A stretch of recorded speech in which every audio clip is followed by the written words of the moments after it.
అందరికీ నమస్కారం అండి.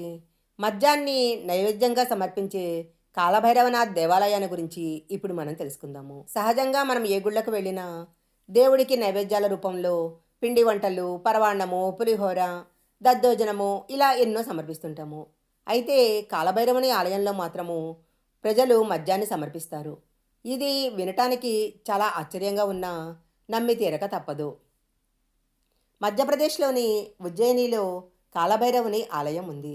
ఈ ఆలయము షిఫ్రా నది ఒడ్డున ఉంటుంది.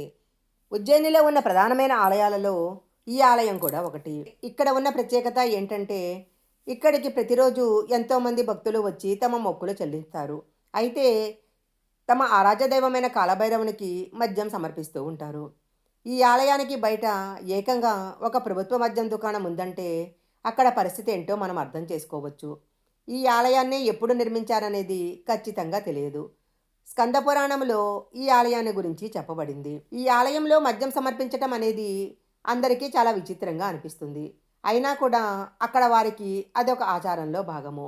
పంచమకర తాంత్రిక ఆచారాలలో ఇది కూడా ఒకటి. ఇందులో భాగంగానే ఆలయంలోని దేవుడికి మద్యాన్ని సమర్పిస్తారు. పంచమకర సమర్పణలో మిగతా 4 ఆచారాలైన మాంసము, మచ్చ, ముద్ర, మైథునం అనే వాటిని ప్రస్తుతం పాటించటం లేదు. ఈ మద్యాన్ని మాత్రమే దేవుడికి సమర్పిస్తున్నారు. ఈ ఆలయం వెలుపల కొన్ని మద్యం దుకాణాలు కూడా ఉన్నాయి. పూజా సామాగ్రితో పాటు మద్యం బాటిళ్లను కూడా ఉంచి అమ్ముతుంటారు. అలా దేవుడికి పూలు, పండ్లు, కొబ్బరికాయలతో పాటు ఒక మద్యం సీసా కూడా సమర్పిస్తారు. అయితే 2015లో ఏకంగా ప్రభుత్వమే మద్యం దుకాణాన్ని తెరిచింది. ప్రజలు ఎక్కువ రేట్లకు మద్యం కొనుగోలు చేయకుండా ఉండటానికి ప్రభుత్వం ఈ చర్యలు తీసుకోవడం జరిగింది.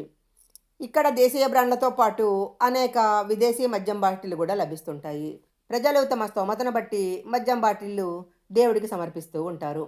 అయితే ఇక్కడ చెప్పుకోవాల్సిన ఇంకొక ముఖ్యమైన విషయం ఉంది. అదేంటంటే ఈ ఆలయంలోకి భక్తులు తీసుకెళ్లే మద్యాన్ని దేవుడు స్వీకరిస్తాడు. మొదట అక్కడ పూజారి భక్తులు అందించే పూజా సామాగ్రితో పాటు మద్యం బాటిల్ని కూడా తీసుకుని పూజలు చేస్తారు. తరువాత ఆ మద్యం సీసాలోని కొంత మొత్తాన్ని ఒక గిన్నెలో పోసి దేవుడి పెదాల వద్ద ఉంచుతారు. అప్పుడు చిత్రంగా గిన్నెలోని మద్యం కాస్త కనుమరుగవుతుంది. తరువాత మిగిలిన మద్యం సీసాను ప్రసాదంగా భక్తులకే తిరిగిస్తారు. అయితే దేవుడి నోటికి ఎలాంటి ద్రవ పదార్థమో మింగటానికి వీలు లేకపోయినా మద్యం కనుమరుగవటము దేవుని మహత్యమే అని అక్కడ స్థానికులు, పూజారులు నమ్ముతుంటారు. అయితే ప్రధాన పూజారి కాకుండా ఇంకెవరైనా మద్యాన్ని సమర్పిస్తే ఆ ప్రయత్నం విఫలమవుతుంది. ఇలాంటి విచిత్రమైన ఆలయాన్ని చూడాలి అనుకుంటే మధ్యప్రదేశ్లోని ఉజ్జయినికి వెళ్ళాలి. ఈ వీడియో కనుక మీకు నచ్చినట్లయితే లైక్ చేయండి, షేర్ చేయండి. ఇలాంటి మరిన్ని వీడియోల కోసం మా ఛానల్ సబ్స్క్రైబ్ చేసుకోండి. పక్కనే ఉన్న బెల్ ఐకాన్ని యాక్టివేషన్ చేసుకుంటే మేము పెట్టే వీడియోలన్నీ కూడా మీకు ముందుగానే నోటిఫికేషన్గా వస్తాయి. మరొక మంచి వీడియోతో మళ్ళీ కలుసుకుందాం.